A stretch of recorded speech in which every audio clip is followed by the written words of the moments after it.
He'll walk the line. Moving across. Texier. His first goal in the Stanley Cup playoffs.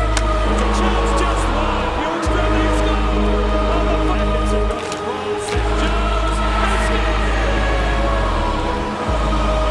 The ball in front of the Vikings. They score. Bjorkstrand. Jones. They score. And that's two. That's all.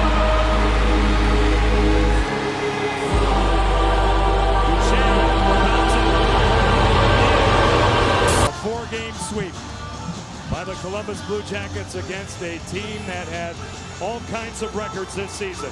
And it's the first time a President's Trophy winning team has been ousted since the 2012 Vancouver Canucks.